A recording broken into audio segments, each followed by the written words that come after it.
Welcome back. We are now ready to prove the converse direction of the theorem that we are now doing in the last couple of videos, namely that Galois group of a polynomial is solvable if and only if the polynomial itself is solvable. So suppose f is solvable. So this means by definition, so every root alpha I of f in a splitting field is solvable. Okay, so this means I'm going to spell it out exactly. So each alpha I, so alpha 1 through alpha n are the roots. So each alpha I is contained in an extension field, in a radical extension, right? That's what it means to be solvable. Radical extension Li of f, right?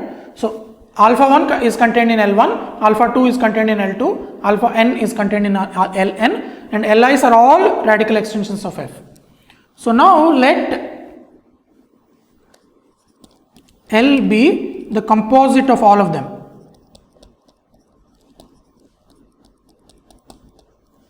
So f has roots alpha 1 through alpha n in a splitting field K, right? That is the setup. So remember, I defined the composite of two fields, but of course you can now define composite of three fields, 4 fields and so on for any finite set. So let L be the composite of L1 through Ln. We know that L over f is radical. By the previous class, we know that composite of radical extensions is radical. Okay, so hence we have a tower as follows. We have f, which is equal to f0, contained in f1, contained in f2, contained in fr, let's say, which is equal to L. I'm going to call it fm. Okay, and the point is, this is simply radical, this is simply radical, this is simply radical, and this is simply radical. This is the meaning of L being radical over capital F. That means L to F there is a tower of simply radical extensions. And of course, L contains K, which is the splitting field. Okay, so K is contained in this.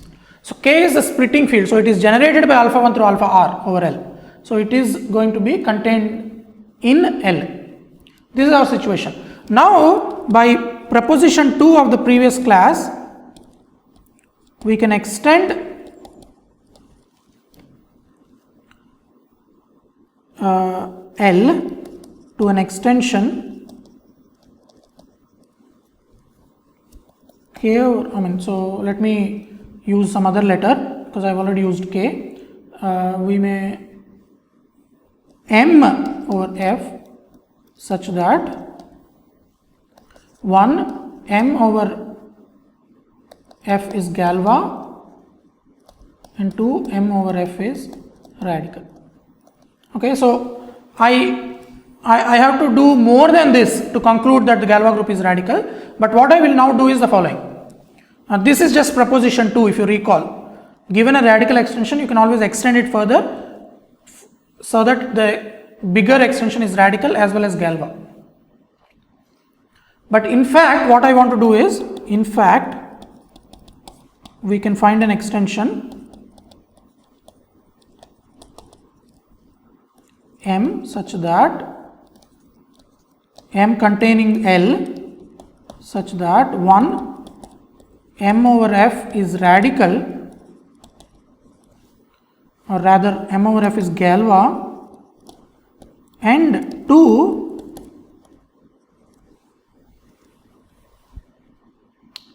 okay, so there is a tower starting with F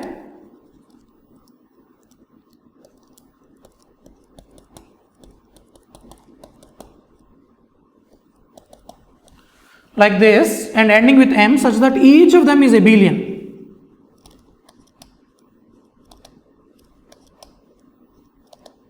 Okay, so that is my goal.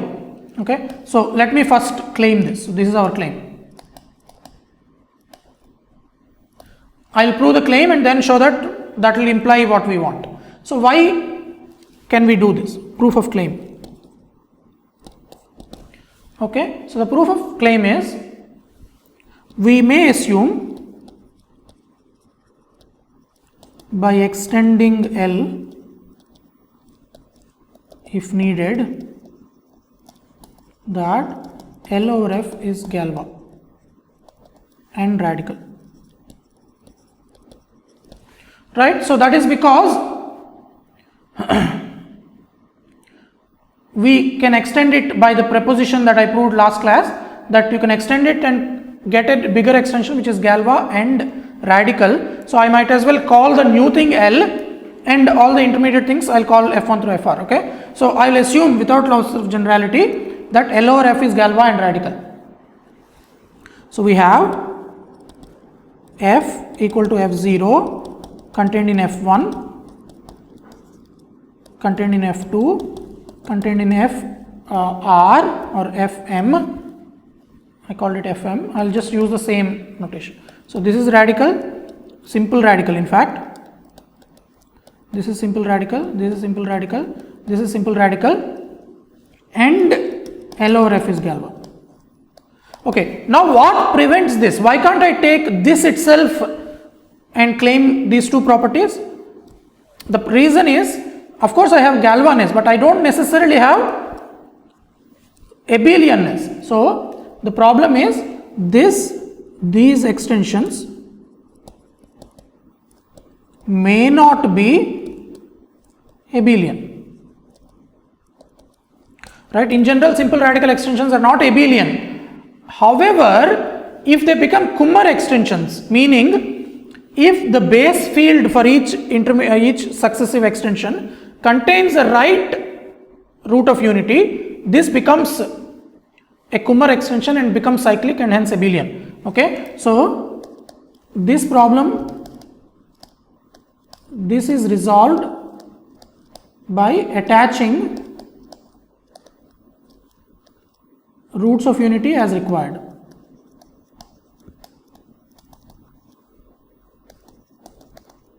Okay, so let me just spell it out. We have done this earlier in our big theorem about equivalence of radical extensions with other kinds of extensions, but let me just quickly tell you what we do here.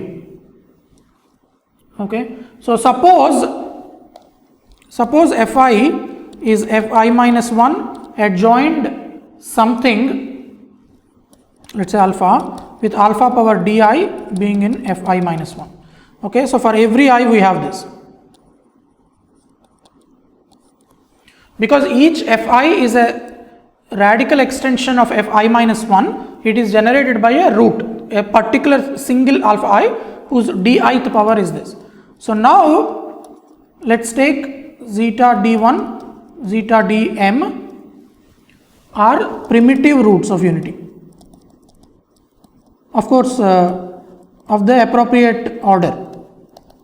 Zeta d1 is the primitive d1 is a primitive d1th root of unity. Zeta dm is a primitive dmth root of unity.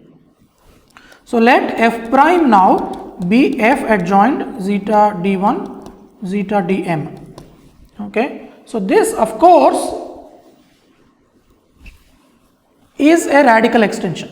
So now I claim that this is radical and Galois because this is f contains all the, so now basically what I want to say is that then f prime over f is radical of course because you can add one by one, right?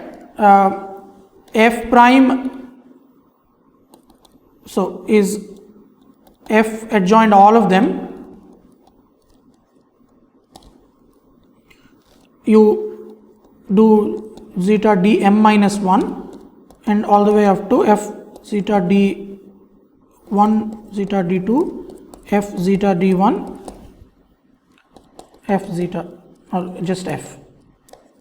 Okay, these are all simple radical extensions. Adding them one by one, and I claim that and f prime over f is Galois.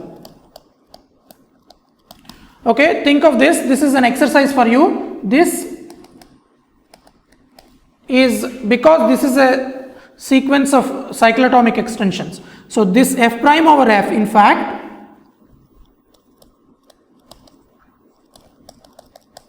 is a cyclotomic extension.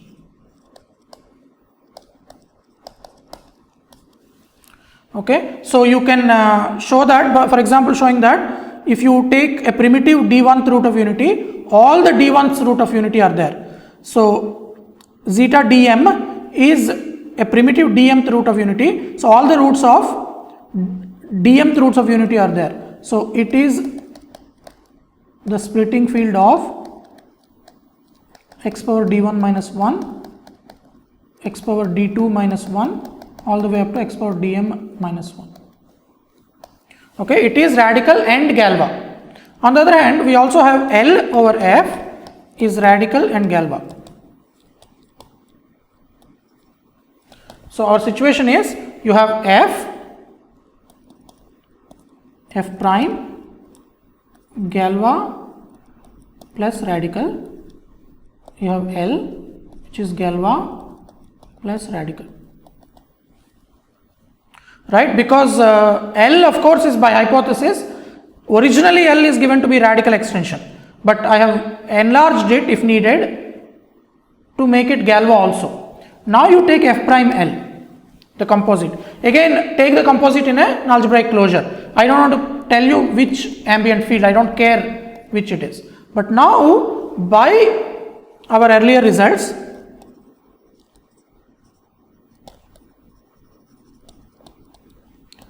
F prime L over F is radical and Galois.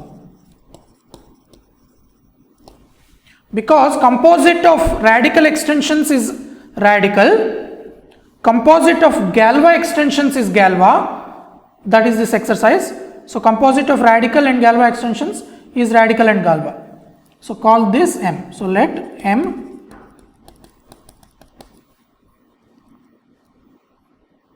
So where are we?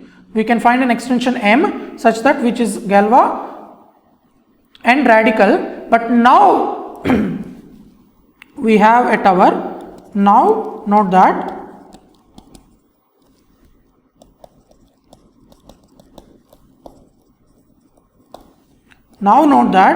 we have a tower.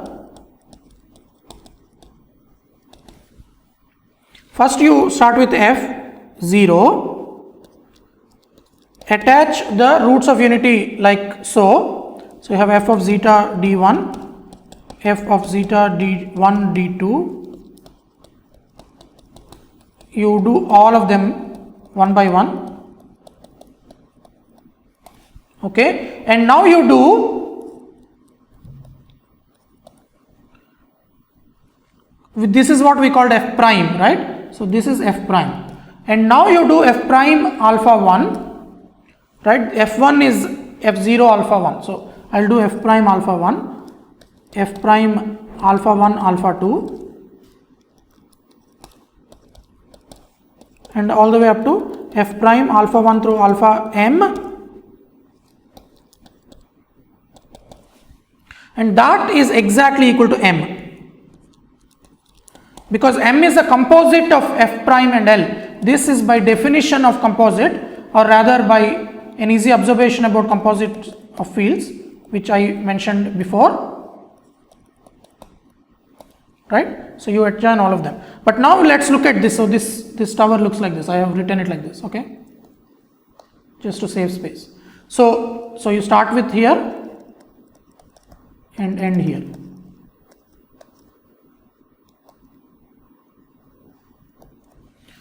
So now let's look at this. This is abelian because it's an cyclotomic extension.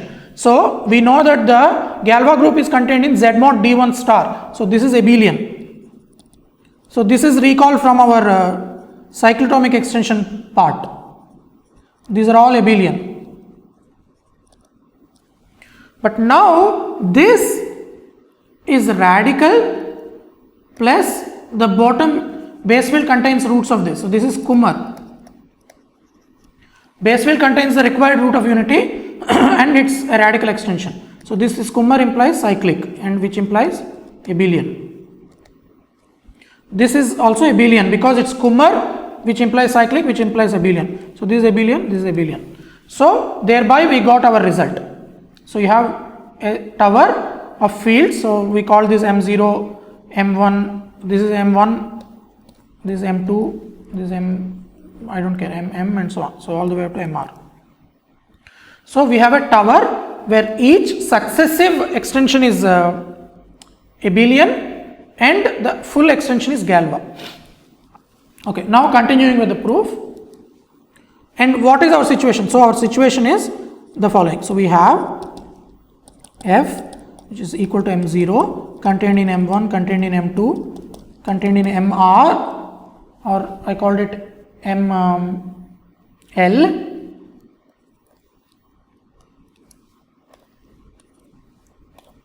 ML, which is M, where each of them is abelian. And remember, M contains L. M contains L, which contains K. Okay. So basically what we have is, forget L, M is an intermediate field of this. So maybe rewriting this, what we have is just putting the extensions like this. So this is Galois, this is Galois of course, and this is also Galois. Okay, now I want to first claim that Galois M over F is solvable. Why is this? So the proof of this claim. So Galois L over M over F is solvable. This is because we have a series. See, it's an easy observation which came up in the first part of the proof, in one of the directions of the proof. If you have a suitable tower of abelian extensions, by applying the main theorem, we get the required tower series of subgroups. We have a series of subgroups of Galois M over F as follows. Okay, so let me write down what that is. So we have Galois L over F or M over F contained in, see, this whole thing, I am taking the Galois group.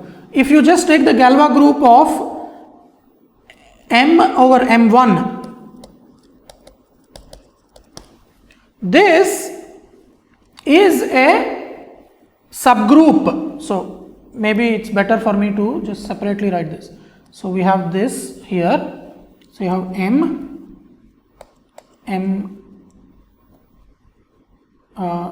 L, which is M, L minus 1, L minus 2, M3 or M2, M1, M0, which is F. So this whole thing is Galois M over F. But if I just take this, that's of course a subgroup of the whole thing. And moreover, what is the kernel, what is the quotient of this? Because this is Galois, remember. In fact, this is abelian. So the quotient of this Galois M over F, quotiented with Galois M over M1, is by the main theorem isomorphic to Galois M over or M1 over M0, which is F.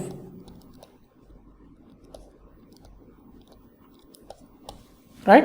The Galois group of the whole thing modulo Galois group, forget all the other intermediate fields. You have basically M, M1, M0. Galois group of this, mod Galois group of this is Galois group of this. Because this is Galois, this is a normal subgroup, so that should be first actually. So Galois M over M1 is a normal subgroup of Galois M over F, and we have this, the quotient is this, but this is abelian. Okay, basically what I am now saying is that the tower that, so I should recall the definition of G is solvable if there exists a series like this. So G equal to GR contained in GR minus 1. So let me call it L here, just to contained in GL minus 2, contained in G2, contained in G1, contained in G0, which is the identity such that Gi minus 1 is normal and is normal in Gi, and Gi mod Gi minus 1 is abelian. Okay, this is the definition of a solvable group. I want to show that Galois M over F is solvable, and I have just started with constructing the first subgroup. This is normal and the quotient is abelian. So far so good. So I have done the first step. Now I will do Galois. Next one I will do Galois M over M2. So now I am only interested in M over M2, which contains M1. So forget M. Forget this part. M0. Forget M0. I look at this. Galois M over M1. Sorry, first of all, this is Galois.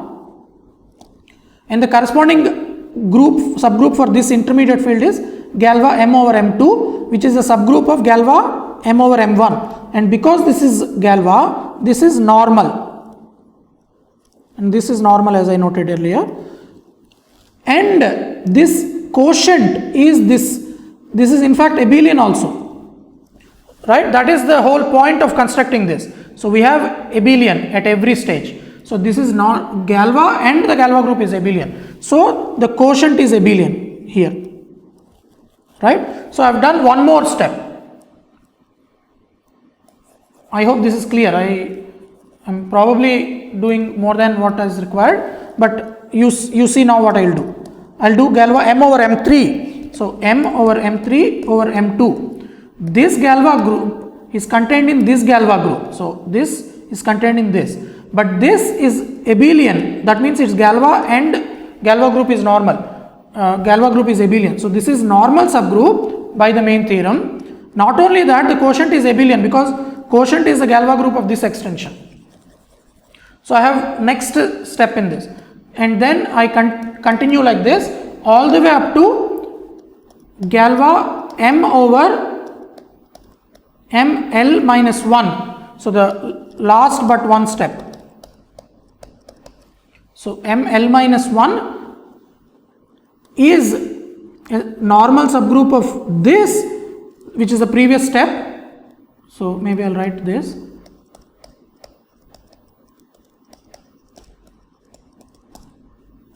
This is here, and that's normal in this because this is an abelian, this is a Galois extension. Not only is it a Galois extension, it is a Galois extension with Galois group abelian. That means this quotient is abelian, normal and quotient is abelian. And finally you will do Galois M over ML, which is of course trivial. So if you do M over ML minus 1, this is of course abelian extension. So Galois group is abelian of this extension. So this quotiented by this is just this, it is abelian. So this is the required,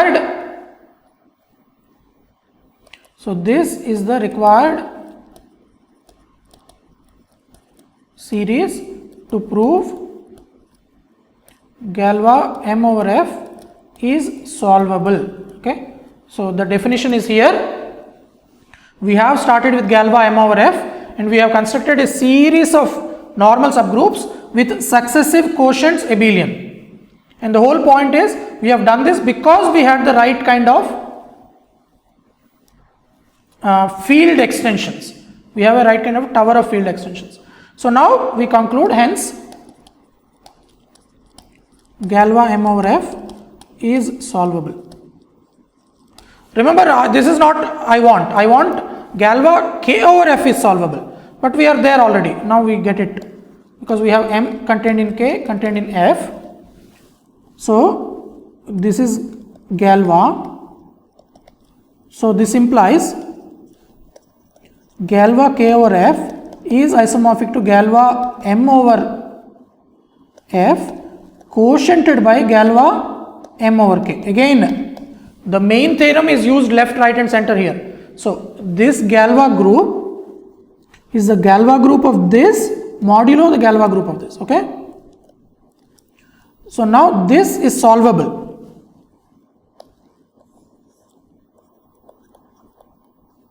That's what I said here. This is Galois, so this is a normal subgroup of that solvable group. And we have already shown that image of a solvable group is solvable. So we have a surjective map like this, right? So this is an onto group homomorphism, surjective group homomorphism. So this implies Galois K over F is also solvable. Okay, so that's all. Basically we are done. So we started with the statement that F is solvable and we concluded that the Galois group of F is solvable. Of course, this is Galois group of F because K is a splitting field. So Galois group of F is by definition Galois group of K over F. So we have shown that F is solvable implies if and only if Galois group of F is solvable. Okay, so now let me just take stock of the situation because this is essentially proves the main result that I wanted to prove in this course. So we can use this, using this, in fact using the direction we already showed, if degree, so F is inside C and small f is in capital Fx and degree F is less than 4 implies F is solvable. This is old news. We have already proved this directly even without using this theorem. But using this theorem we get a different proof. We already know this, but we get a different proof.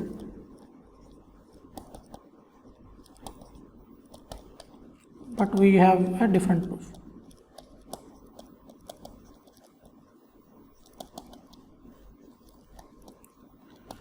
Okay, what is the proof? The proof is that S4, S1, S2, S3, S4 are all solvable.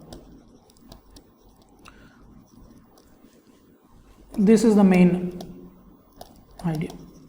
Because the Galois group of a polynomial of degree at most 4 is a subgroup of either S1, S2, S3 or S4, or you can just say it is a subgroup of S4 because all of these are already subgroups of S4, and S4 is solvable. We have produced a series for S4 which shows the solvability of S4. So degree less than or equal to 4 polynomials are solvable, but this is of course old news.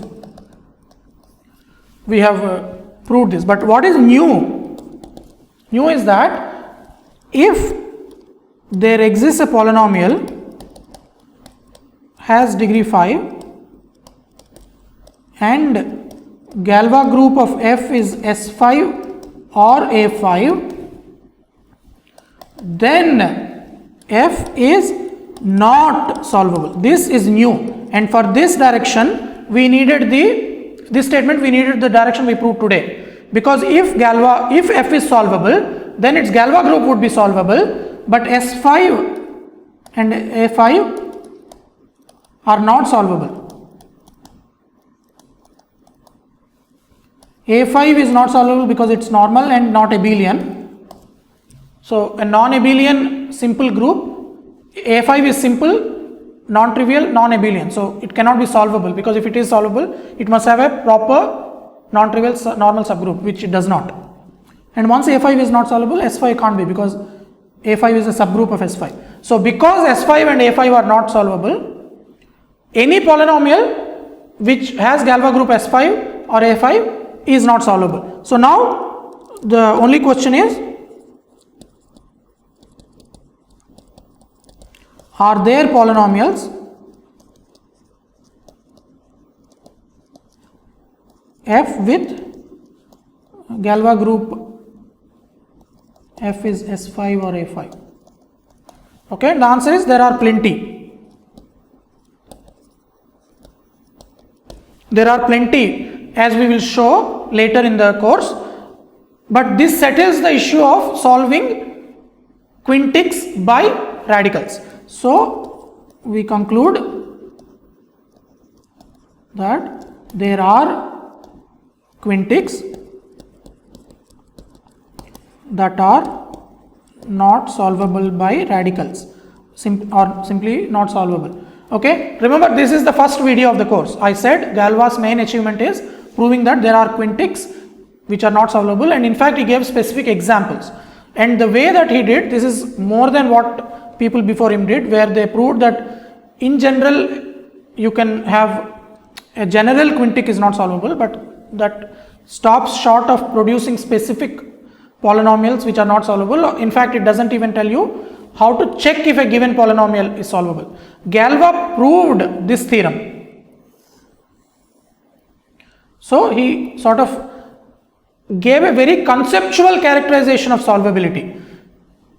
F solvable is, the way people thought about this till that point was using some complicated roots and radicals as in quadratic formula or Cardano's formulas. But Galois converted the whole problem into a very beautiful conceptual problem about solvability of some groups, and he in fact showed this theorem, which showed that in principle you have a method to check any given polynomial is solvable or not. You simply compute its Galois group and see if it's solvable or not. Checking that for groups is a more conceptual and easier problem, so you can do that. Okay, so we have done that. We have now finished this proof. We have given one proof. So the next, we are almost at the end of the course. Next we will give a different proof. Remember, I wanted to give two proofs for every statement about solvability. So now we have given two statements for this, two proofs for this statement. We have directly proved that any polynomial of degree at most 4 is solvable, and now we have proved it using solvable groups. We have proved that a polynomial of degree 5 with Galois group S5 or A5 is not solvable, but we will give another proof of this.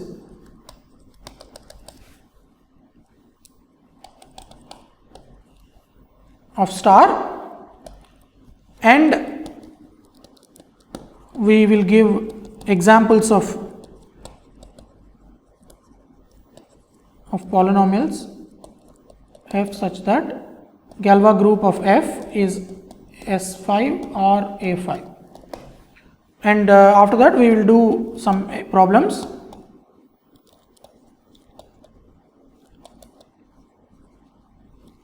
And we will also cover some, we will prove some results that are not quite in Galois theory, but if time permits, that we used in the course.